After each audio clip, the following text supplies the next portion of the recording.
Semana passada nós vimos Daniel capítulo 1. Ali também tem uma introdução ao livro, então quem perdeu, recomendo. Tem muita coisa lá que vai implicar no decorrer aí dos próximos capítulos. Então vamos lá, capítulo 2. Começando por, no segundo ano do seu reinado, Nabucodonosor teve sonhos. Vimos na semana passada que Nabucodonosor é o rei da Babilônia, é o grande rei da Babilônia. Daniel é a primeira leva dos que foram deportados, em torno de 19 anos antes da destruição de Jerusalém.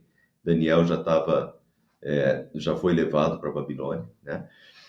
E Daniel foi levado no primeiro ano do rei Nabucodonosor. E o capítulo 1 de Daniel é o processo de escolha, é o processo de trainee de Daniel, né? Processo de escolha de Daniel Daniel ficaria 3 anos em treinamento para ser um consultor do rei Nabucodonosor, ele e os seus amigos. Então aqui é o segundo ano do reinado de Nabucodonosor. Se é o segundo ano do reinado de Nabucodonosor, então Daniel ainda estava em seu período de treinamento de 3 anos, quando ele interpretou o sonho do rei. E se a gente colocar em termos de idade, que eu falei na semana passada, provavelmente Daniel tinha aí por volta de 18 anos. Ele começou com 17, talvez tivesse aí por volta de 18 anos, bastante novo, mas já com esse dom dado por Deus de interpretação dos sonhos, né? Já começa a exercer influência sobre Nabucodonosor com 18 anos, enquanto ele ainda estava no trainee dele. E aqui, pessoal, Deus deu esse sonho a Nabucodonosor para revelá-lo através de Daniel. Esse sonho não é casual.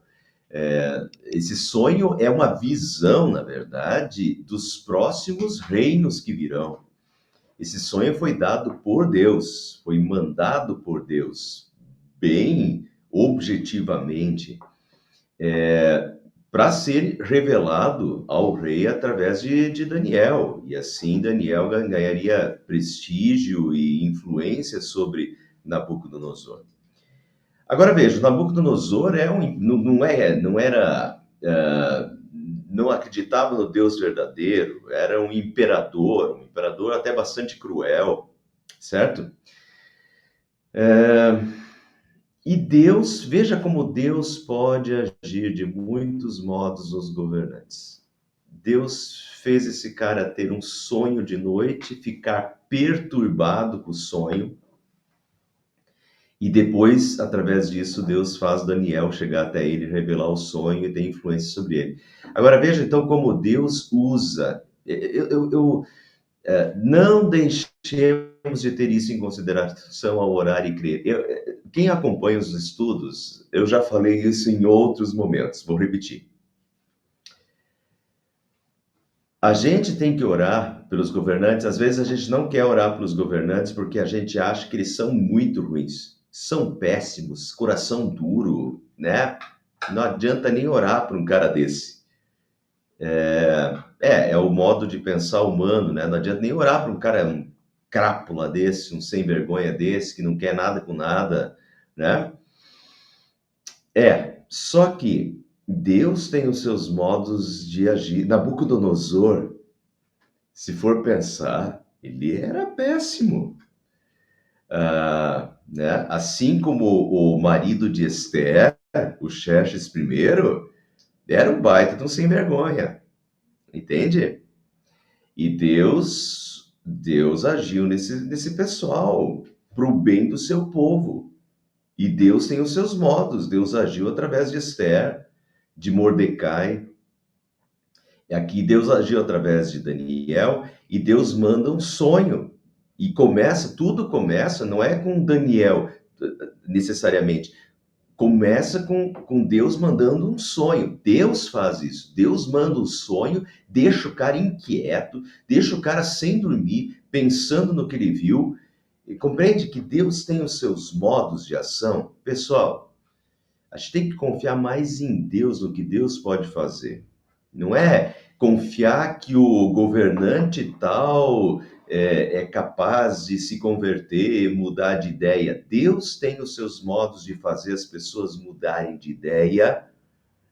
Deus tem os seus modos de fazer as pessoas fazerem o que Ele quer. Então, nós oramos a Deus, nós não oramos para o governante X ou Y, nós oramos a Deus para que Deus haja no coração, ou no sonho, ou perturbando o cara. Deus tem os seus muitos modos. Com mais confiança em Deus. Vamos levar isso em consideração ao orar e crer que Deus pode agir e Deus tem os seus modos de agir nos piores crápulas possíveis. Eles podem fazer a vontade de Deus sem querer, sem pensar que estão fazendo. Deus tem os seus modos. E diz que quando ele teve esses sonhos, a sua mente ficou tão perturbada que ele não conseguia dormir. Por isso o rei convocou os magos, os encantadores, os feiticeiros e os astrólogos para que lhe dissessem o que ele havia sonhado. Então, isso era uma vasta classe aí, né? Que eu já expliquei na semana passada, que ia desde astronomia, desde ciências até astrologia, né? Até coisas aí, nada científicas, né? Mas então, na época, eles tinham isso. O rei convoca os magos, os encantadores, os feiticeiros, os astrólogos para interpretar o seu sonho. Quando eles vieram e se apresentaram ao rei, este lhes disse: tive um sonho que me perturba e quero saber o que significa. Então os astrólogos responderam em aramaico ao rei. Em aramaico ao rei, a partir daqui até o final do capítulo 7, o livro de Daniel está escrito em aramaico, a partir desse momento. Então os astrólogos responderam em aramaico ao rei e Daniel começa a escrever em aramaico. Já expliquei na semana passada que ele usou um aramaico imperial.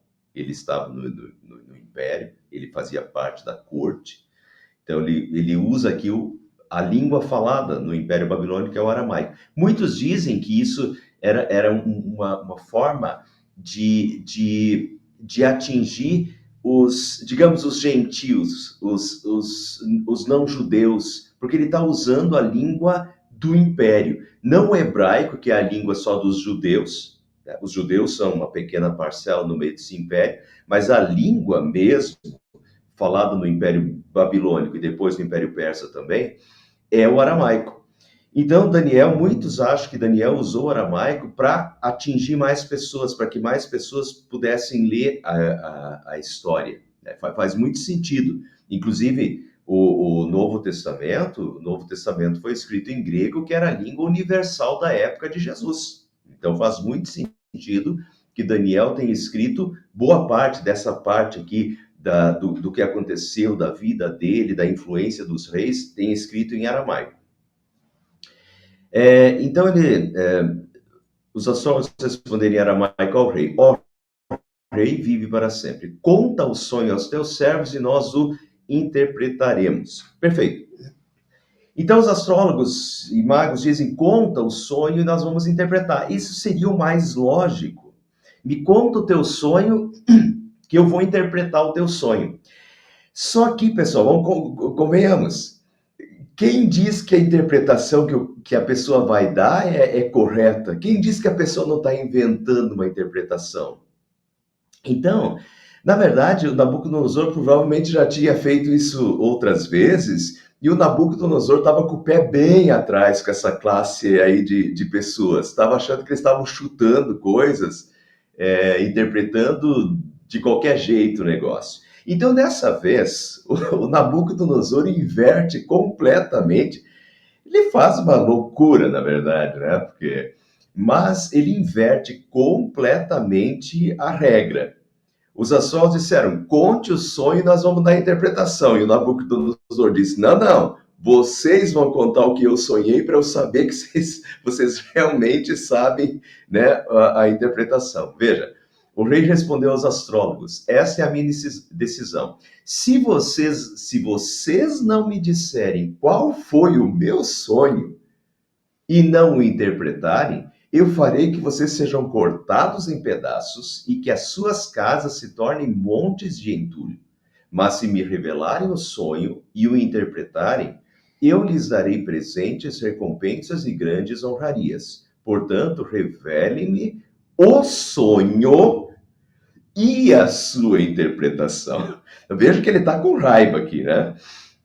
Eu acho que ele já tinha caído na lábia desses magos, né, e astrólogos outras vezes, e dessa vez não. Dessa vez ele disse, se vocês têm tanto contato assim com a divindade aí, sabem tanto, então me contem o que eu sonhei. Se vocês me contar o que eu sonhei, eu vou acreditar que a interpretação de vocês é verdadeira.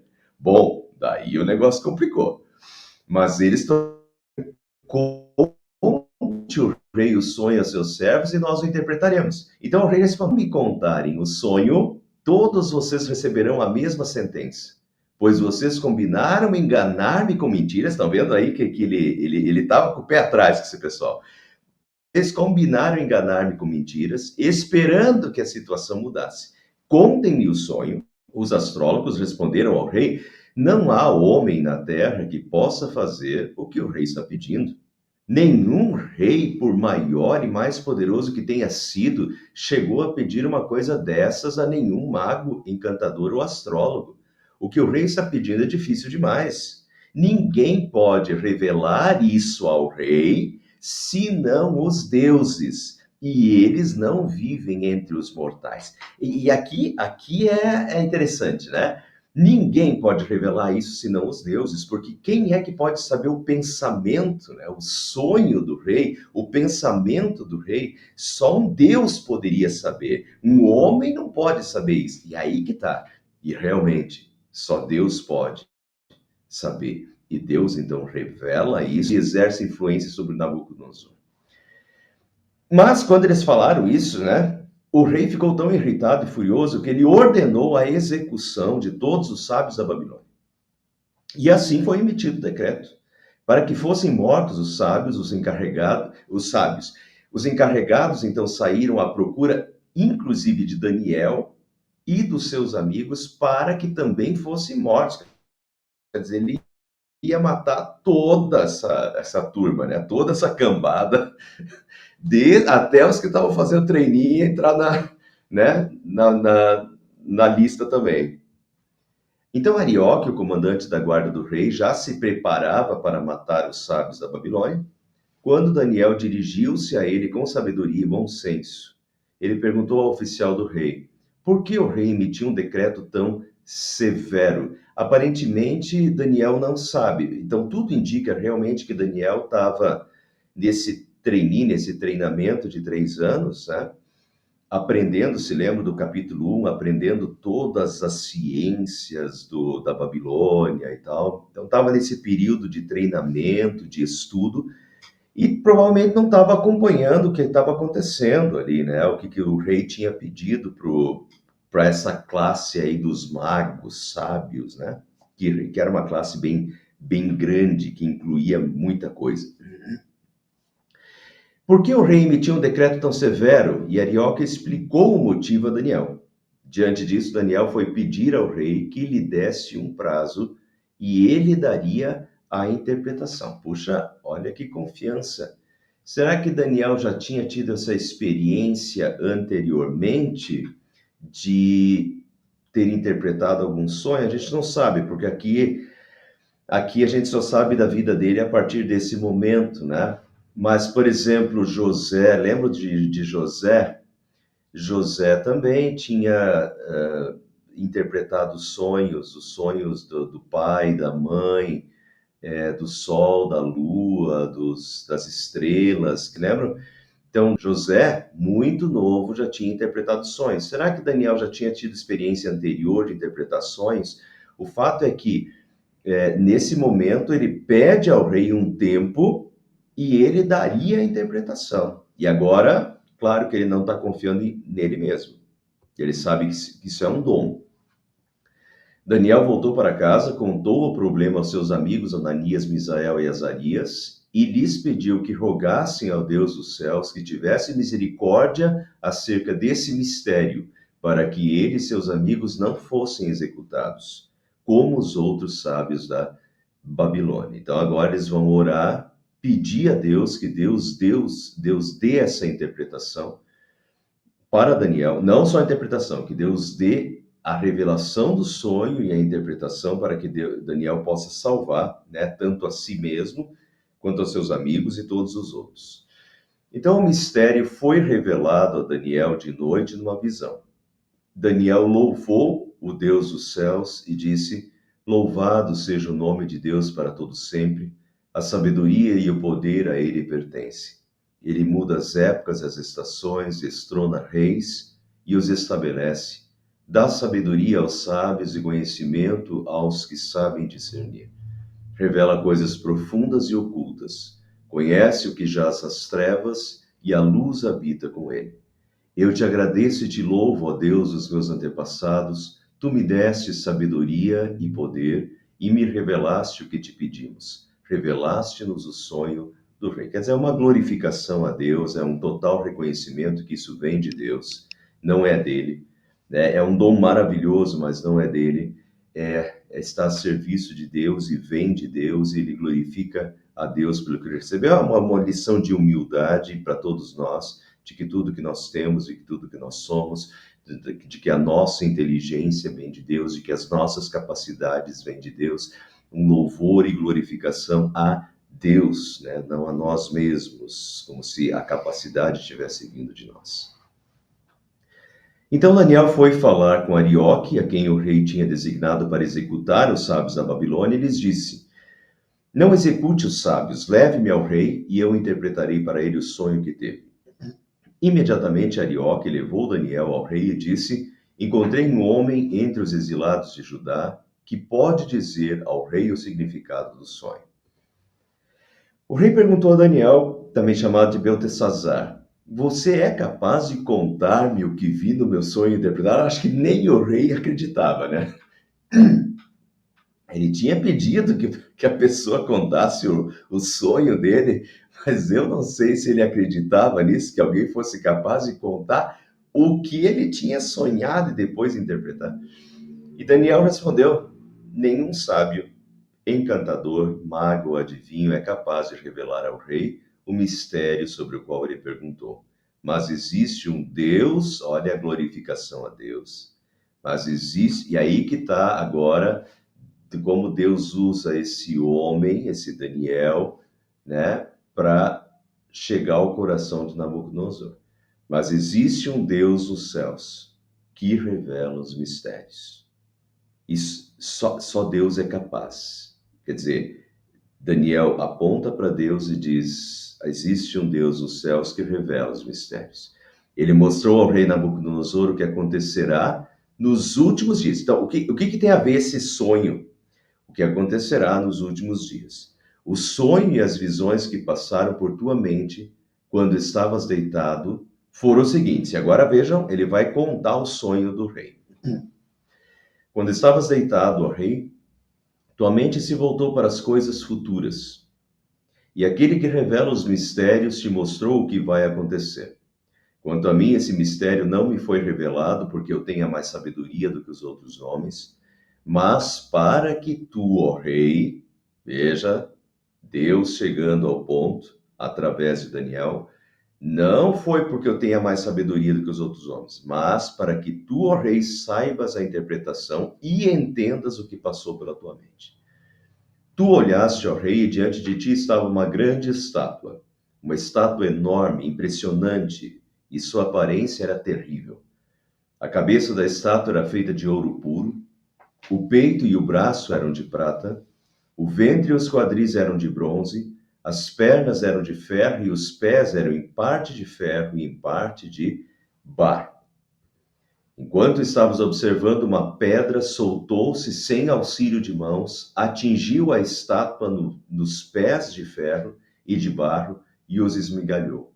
Então o ferro, o barro, o bronze, a prata e o ouro foram despedaçados, viraram pó, como o pó da debulha do trigo na eira durante o verão. O vento os levou sem deixar vestígio.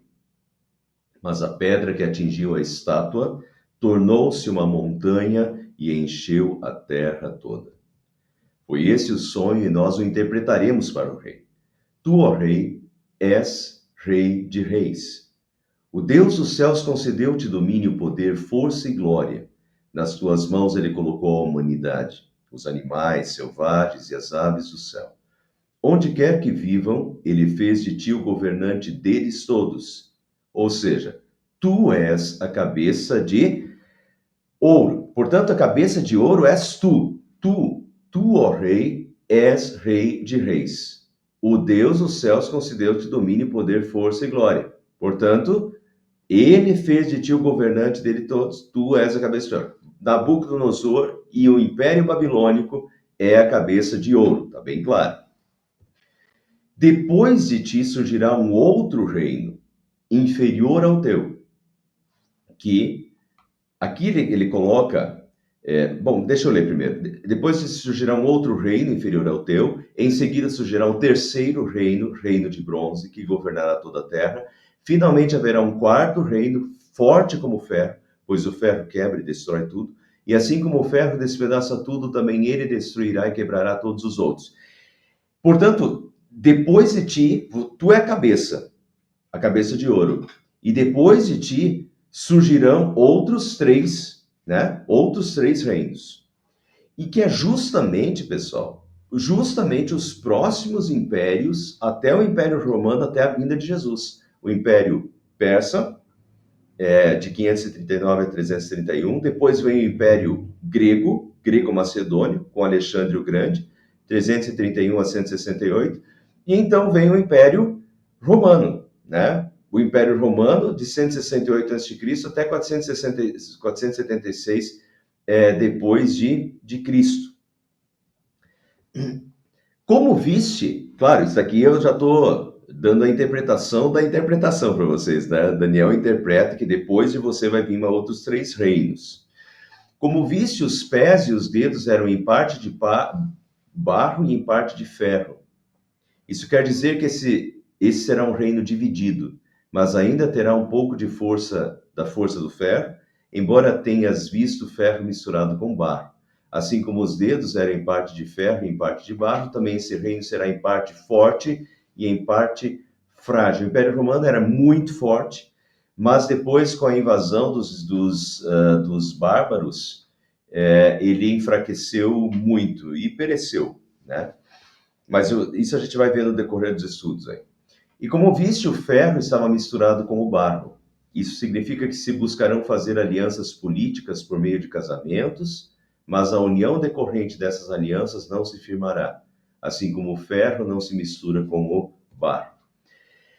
Então, pessoal, olhando apenas essa explicação, interpretação do sonho de Daniel, do sonho de Nabucodonosor, alguém poderia argumentar que ela é muito óbvia e nada específica.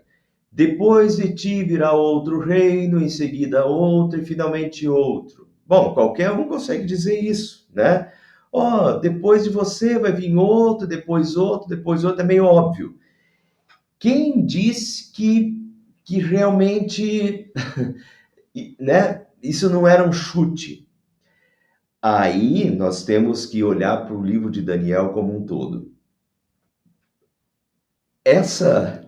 Como eu falei no estudo da semana passada, Daniel é um livro super conhecido e um livro totalmente quase desconhecido. As pessoas sabem Daniel capítulo 1 a 6, mas as pessoas praticamente, eu diria que 90 ou 95% das pessoas desconhecem Daniel capítulo 7 a capítulo 12, que é literatura apocalíptica complicada, entende? Então, a gente tem que juntar tudo aqui. Em primeiro lugar, é preciso lembrar que Daniel não apenas interpretou o sonho do rei, ele contou ao rei o que ele havia sonhado. Ou seja, claramente Deus estava falando por intermédio de Daniel, certo?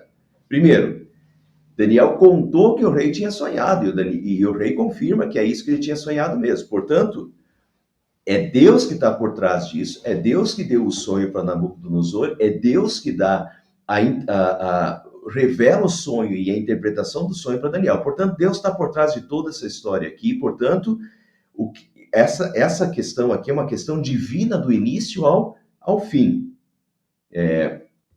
Outra coisa, além disso, nos capítulos 7 a 12, que é essa segunda metade do livro, quando entra profecia, Deus dá outras visões a Daniel, nas quais esses reinos aparecem novamente com mais detalhes e não só, pessoal, detalhes mesmo, até com nomes. Na segunda metade do livro de Daniel, Deus vai dar nome aos bois. Deus vai falar dos impérios que virão. É fantástico. Tem gente, só para vocês terem uma ideia, tem muitos, durante até muito tempo, teve algumas escolas teológicas que duvidaram que Daniel tivesse sido escrito na época que ele foi, no 6º século a.C. De tão detalhado que Daniel eles disseram, não, Daniel foi escrito no século II. Daniel foi escrito depois que tudo isso tinha acontecido, porque não tinha como Daniel saber de uma forma tão detalhada disso, antes. Ele deve ter escrito esse livro depois de tudo ter acontecido, compreende? Mas isso não bate, porque o livro de Daniel, por diversos motivos, daí eu não tenho tempo para explicar isso tudo para vocês agora. Mas o fato é, com isso eles querem tirar a profecia fora, né? Esse livro é profecia. Deus deu o sonho, Deus está dando a interpretação, né? Deus está dando essa profecia do que virá, porque Deus sabe do que virá. Assim como Deus deu a profecia para Isaías, a virgem conceberá, dará à luz um filho, 700 anos antes de Jesus nascer. Assim como Deus disse que aquela criança seria chamado de Emanuel, Deus conosco, aquela criança seria Deus, 700 anos antes. Assim como Davi, no Salmo 24, 1000 anos antes de Cristo, ele diz assim, perfuraram as minhas mãos e os meus pés, Deus meu, por que me desamparaste? 1000 anos antes de Cristo, são as palavras de Jesus na cruz e Jesus crucificado na cruz. Isso é profecia, isso é divino, entende? Então, tudo aqui é Deus revelando o que virá, né? Coisas que virão. De uma forma detalhada, fenomenal, divina, totalmente divina. E aqui, se a gente for lá para o capítulo 7, ó, a gente vai chegar lá, tá, pessoal? Então, eu só estou mostrando aqui para vocês, mas a gente vai estudar o capítulo 7. Nós vamos pegar o boi pelo chifre. Nós vamos pegar dos capítulos 7 a 12, vamos estudar. Então, no capítulo 7, ele vai deixar mais claro. Aqui, Nabucodonosor teve um sonho, mas no capítulo 7, Daniel vai ter uma visão de um leão, de um urso com 3 costelas na boca, de o que era isso? Um leopardo com 4 cabeças e etc. Que é justamente o Império Medo-Persa, com as 3 principais regiões que conquistou, o Império de Alexandre o Grande, que depois ficou para os 4 generais, por isso 4 cabeças, o Império Grego-Macedônio foi dividido nos 4 generais, nós vamos ver isso na frente. Ou seja, na frente, no capítulo 2, Daniel ainda está sendo um pouquinho genérico, dizendo, olha, depois de você, Nabucodonosor, vai vir outro reino que vai ser um pouquinho mais fraco, depois vai vir outro reino, depois vai vir outro reino. Ali ainda fica um pouquinho genérico, mas depois, quando entra no capítulo 7, no capítulo 8, Deus revela, dá nome aos bois. E Deus dá detalhes fenomenais de como, o que vai acontecer em cada um desses impérios. Canta a bola 300, 400, 500 anos de antecedência sobre os próximos impérios. É muito legal. Então, continue assistindo. Nós vamos chegar no capítulo 7 e 8, e daí a gente vai ver isso aqui com mais detalhes, tá? Mas então, isso aqui tá, na verdade, o capítulo 2, ele tem muito a ver com o capítulo 7 e 8, com o que vai acontecer depois em Daniel também. Então, aqui estão os animais, que depois vão entrar no capítulo 7 e 8. Aqui de novo o leão, né, Nabucodonosor, Babilônia, o urso é Ciro e Dario, Império Medo-Persa, leopardo alado e depois as 4 cabeças, os 4 generais, Cassandro, Lisímaco, Ptolomeu e Seleuco, é o Império Grego-Macedônio, e por fim o animal espantoso com 10 chifres, são o Império Romano depois foi invadido pelos bárbaros, né, pelas tribos bárbaros, povos bárbaros, hunos, francos, burgúndios, anglo-saxões, visigodos, suevos, lombardos, vândalos, érulos e ostrogodos, né? Então, isso a gente vai ver depois, só estou dando um gostinho para vocês, mas não quero entrar nisso hoje, tá? Mas, então, a visão do capítulo 2, dos reinos que virão depois de Nabucodonosor, eles são, depois do capítulo 7 e 8, vai ser de uma forma detalhada, Deus vai falar sobre esses próximos reinos. Tá? Continuando, na época desses reis, o Deus dos céus estabelecerá um reino que jamais será destruído e que nunca será dominado por nenhum outro povo. Destruirá todos os reinos daqueles reis e os exterminará, mas esse reino durará para sempre. Notem aqui, então, virão reinos. Depois de você, Nabucodonosor, virão mais 3 reinos. E depois desses 3 reinos, virá um reino eterno. Olha aí, virão 3 reinos. Você é a cabeça de ouro. Depois de você vão vir 3 reinos. E depois, no final desses reinos, vai vir um reino que vai ser um reino eterno. Na época desses reis, o versículo anterior falava sobre o Império Romano, terminou falando sobre o Império Romano, exatamente o império no qual Jesus nasceu, o Império Romano. Na época desses reis, o Deus dos céus estabelecerá um reino que jamais será destruído. Jesus diz em Lucas 17, 20, o reino de Deus não vem com visível aparência, nem dirão ei-lo aqui ou lá está, porque o reino de Deus está dentro de vocês. Mas é exatamente no Império Romano que o reino de Deus, que Jesus vem, e o reino de Deus, esse reino que não vem com visível aparência, que não é territorial, vai daqui até ali, não tem limite geográfico, que é um reinado nos corações, e é um reinado eterno de Jesus nos corações. Mas esse reino durará para sempre. Esse reino que vai ser estabelecido durará para sempre. Veja, Lucas 1,30, você ficará grávida e dará à luz um filho, a quem chamará pelo nome de Jesus. Esse será grande e será chamado de Filho do Altíssimo. Deus, o Senhor, lhe dará o trono de Davi, seu pai. Ele reinará para sempre, o reino eterno, sobre a casa de Jacó, e o seu reino não terá fim. No fim destes reinos, desses 3 reinos, Nabucodonosor, Deus estabelecerá um reino que será um reino eterno que durará para sempre. E Deus destruirá todos os reinos, aqueles reis os exterminará. Quer dizer, os reinos deste mundo vão passar, mas Deus vai estabelecer, no final desse tempo, Deus vai estabelecer um reino eterno que durará para sempre. Esse é o significado, continuando, Daniel falando, esse é o significado da visão da pedra, porque veio uma pedra que estilhaçou, estraçalhou a estátua. Esse é o significado da visão da pedra que se soltou de uma montanha sem auxílio de mãos, a pedra que esmigalhou o ferro, o bronze, o barro, a prata e o ouro, esmigalhou todos os reinos. Pessoal, pedra. Jesus é a pedra profetizada no Antigo Testamento, Salmo 118, Isaías 68 e concretizado no Novo Testamento. Jesus é a pedra profetizada. Vem uma pedra do alto. Vejam, Isaías 28:16, por isso o Senhor Deus diz, estou colocando, é uma profecia, estou colocando em Sião uma pedra preciosa que eu escolhi para ser a pedra principal do alicerce. É uma profecia sobre Jesus como a pedra fundamental do reino de Deus nesse mundo. Jesus é a pedra angular. E isso está no Salmo 118, isso está em Isaías 68, isso é repetido diversas vezes no Antigo Testamento, que Jesus é a pedra, essa pedra fundamental, essa pedra de edificação do reino de Deus na terra, desse reino que viria.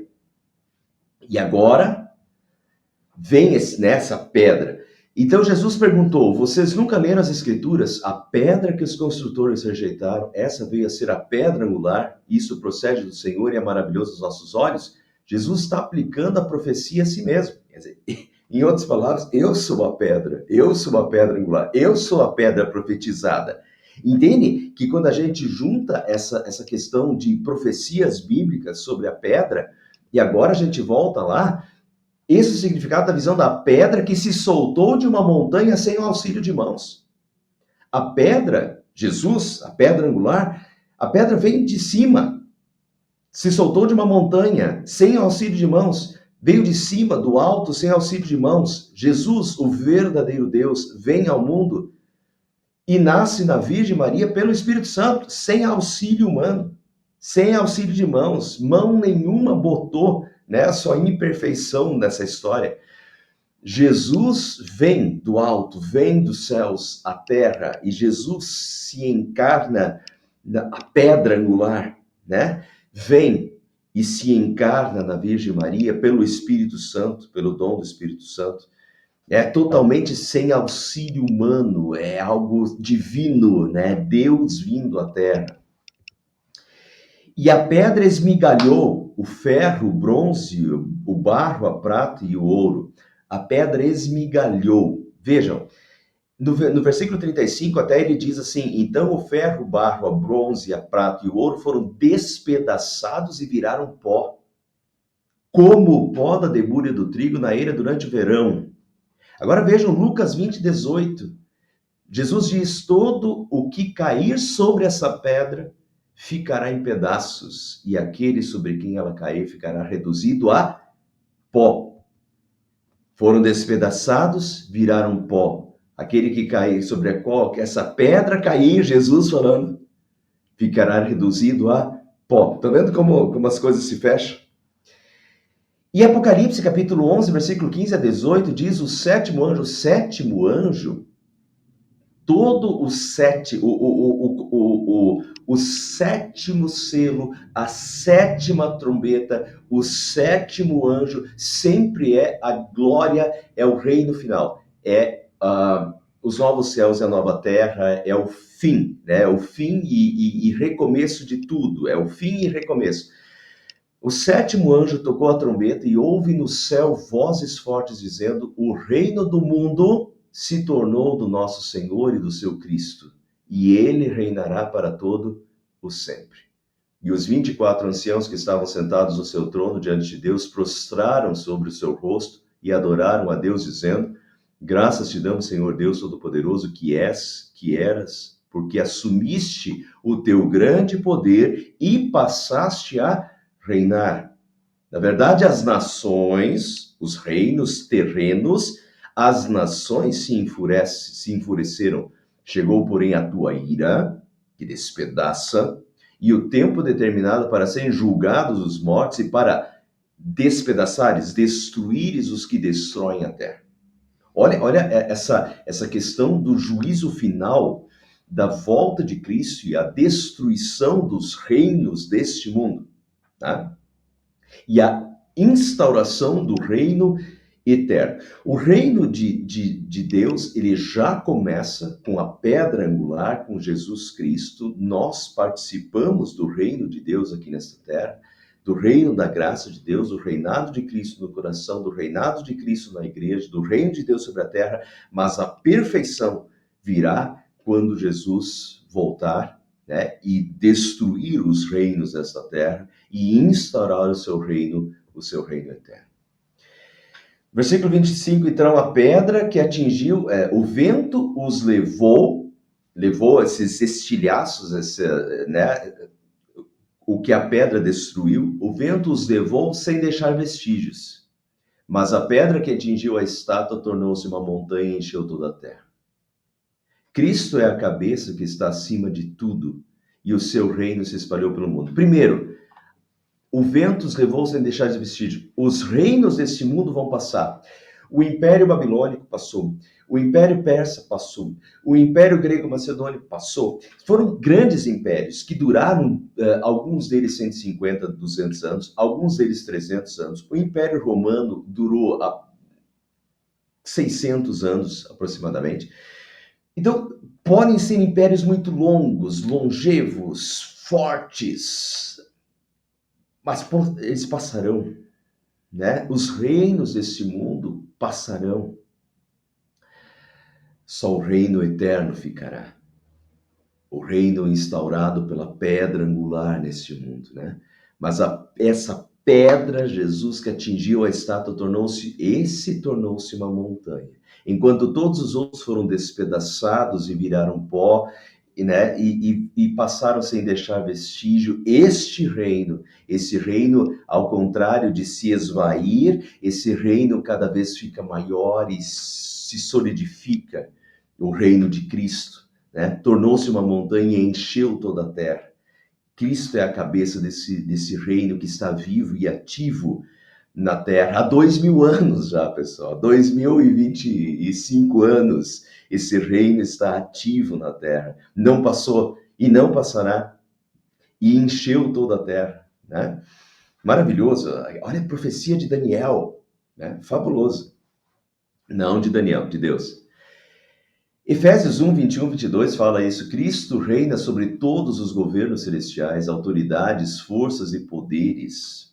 Ele tem o título que está acima de todos os títulos, das autoridades que existem neste mundo e no mundo que há de vir. Quer dizer, esse reino de Cristo é maior do que todos. Deus colocou todas as coisas debaixo da autoridade de Cristo. Esse reino é maior do que tudo, maior do que todos, é um reino eterno. O Deus poderoso mostrou ao rei, então, Daniel volta para Nabucodonosor, o Deus poderoso mostrou ao rei o que acontecerá no futuro.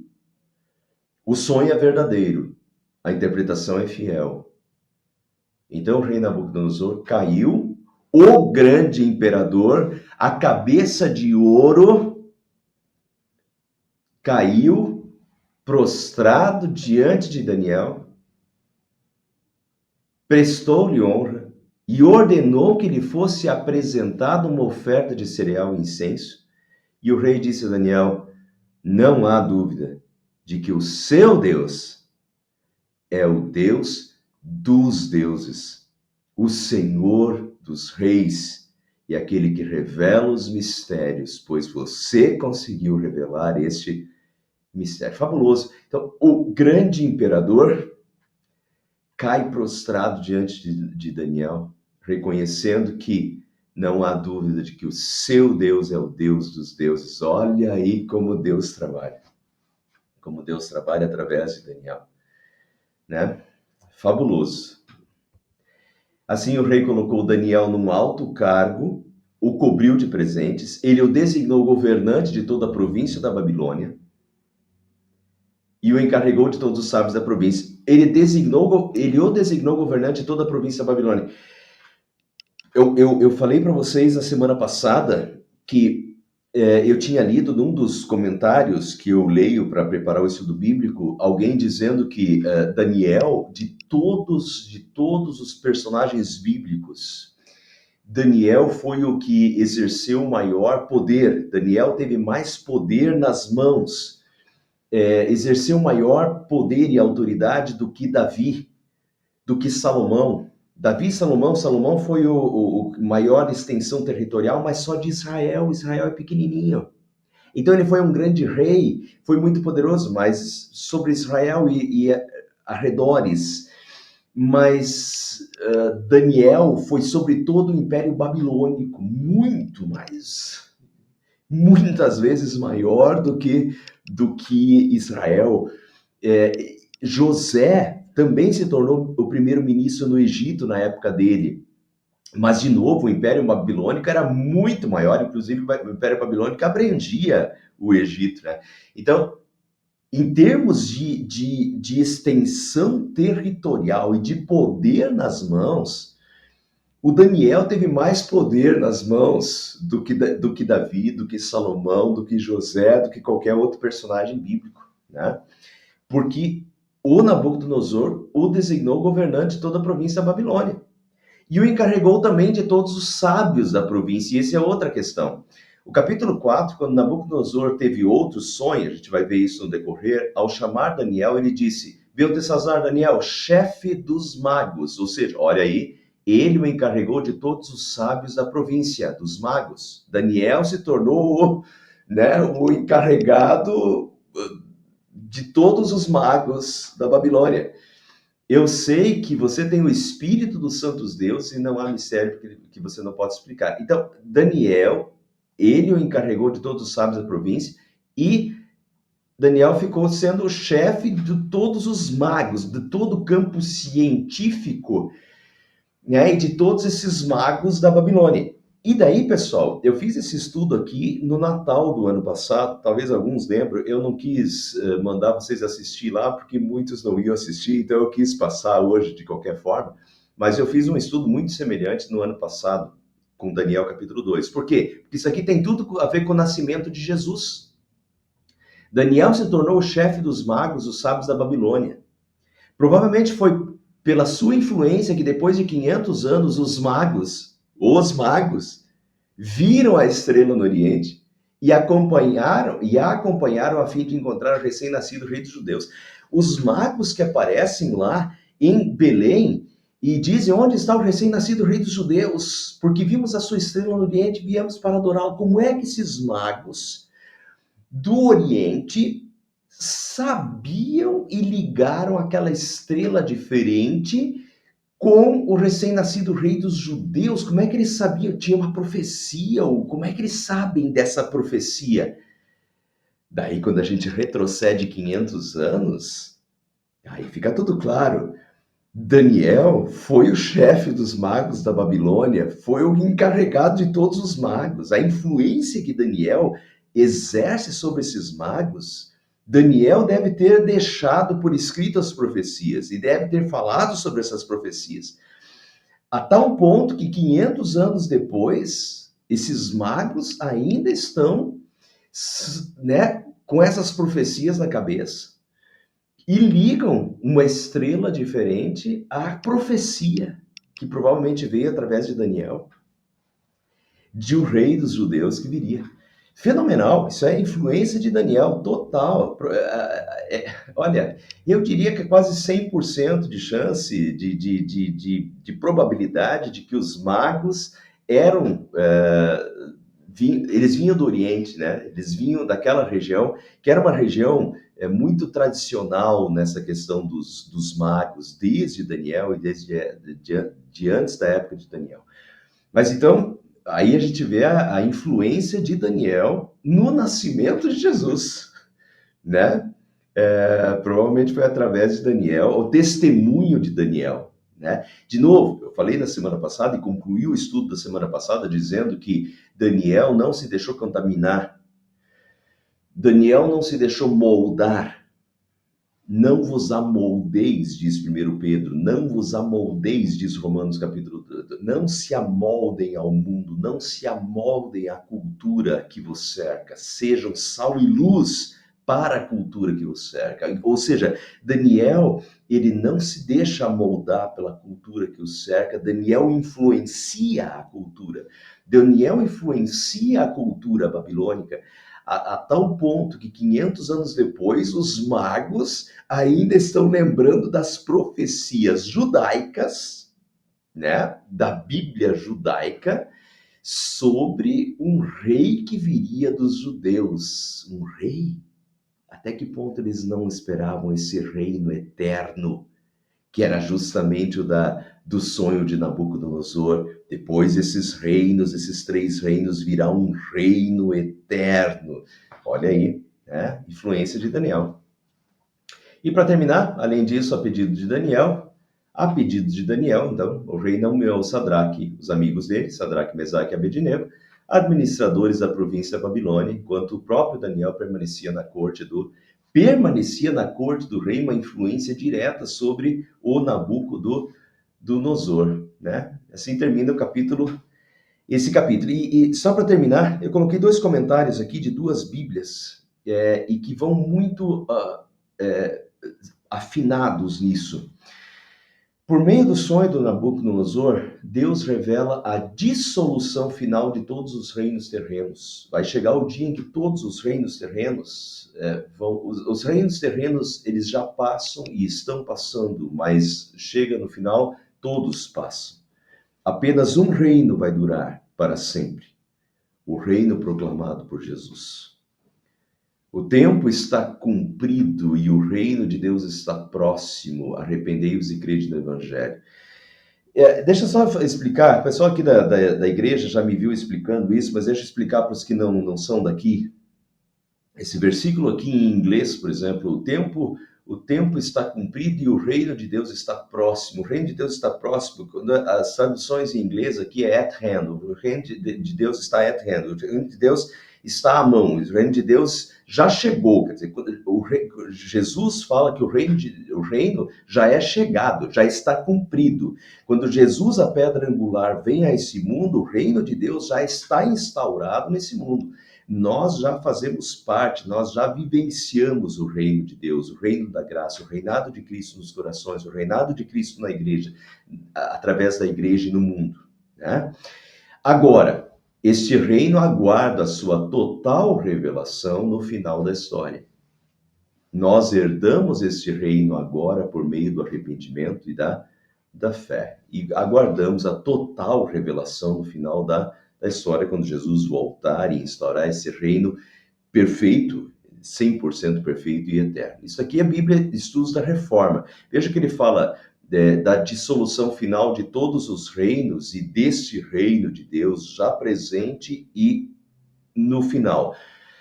Mesma coisa, a Bíblia de Estudos Nova Almeida Atualizada. O tema central do livro de Daniel é a soberania de Deus sobre a história e os impérios. Pessoal, vamos lá. A soberania de Deus sobre a história e sobre os impérios. Deus sabe quais serão os impérios, Deus sabe quais serão os próximos impérios. Nabucodonosor, você é a cabeça de ouro, depois de você vão vir mais 3 reinos, e Deus poderia falar além disso, porque Deus sabe tudo. Agora, Deus é soberano sobre todos os reinos. A gente acha que as coisas estão acontecendo fora a revelia da vontade de Deus, ou fora do poder e da... Não, absolutamente não, e Daniel vem para provar isso. Deus está acompanhando essa história e Deus é o soberano sobre toda a história. É a soberania, o tema de Daniel é a soberania de Deus sobre a história. E os impérios, e os imperadores, estabelecendo e removendo reis conforme a sua vontade. Na continuação do livro, Nabucodonosor vai pastar. Deus vai fazer Nabucodonosor pastar, feito gado. Né? Vai deixar o Nabucodonosor louco por 7 anos, porque Deus disse que ia castigar sua soberba. Deus faz o que quer com os imperadores, estabelecendo e removendo reis conforme a sua vontade. Todos os reinos deste mundo terão um fim e serão substituídos pelo reino do Senhor, que nunca passará. Apesar de as provações e dificuldades continuarem para os santos até o fim, aqueles que foram fiéis serão ressuscitados para a glória, a honra e a vida eterna. Mantenham bem claro isso aqui, pessoal. A soberania de Deus sobre a história e sobre os impérios. As coisas não estão fora de controle. As coisas não estão fora do controle de Deus. De Deus. Deus está no controle e Deus continua no controle deste mundo, dos impérios, dos imperadores, e Deus pode estabelecer e Deus pode remover quando Ele quiser e como Ele quiser, o rei que Ele quiser, né? Agora, Deus muitas vezes permite que as coisas aconteçam, né? Também, Deus às vezes tem um propósito com tudo isso. Às vezes não, Deus tem um propósito por detrás de tudo isso, mas nada está fora do controle de Deus. E no fim, o reino de Deus é o reino eterno. Nós somos cidadãos do reino eterno, não do reino aqui do mundo que vai passar, mas do reino eterno que jamais passará. Amém. Muito bem, pessoal, não percam a continuação, né? Estamos no capítulo 2, vem aí capítulo 3. Semana que vem, os três amigos de Daniel, as dificuldades que são as dificuldades deste mundo. Sadraque, Mesaque e Abednego vão ser jogados na fornalha acesa por questão de fé. E hoje, quantos estão sendo mortos e estão passando por momentos terríveis por causa da sua fé, essa questão da perseguição contra o reino de Deus também, no decorrer dos séculos, né? Então, tem muita coisa no livro de Daniel ainda, capítulo 3, e assim vai. Depois nós vamos entrar lá nas profecias no final, né, do 7 ao 12.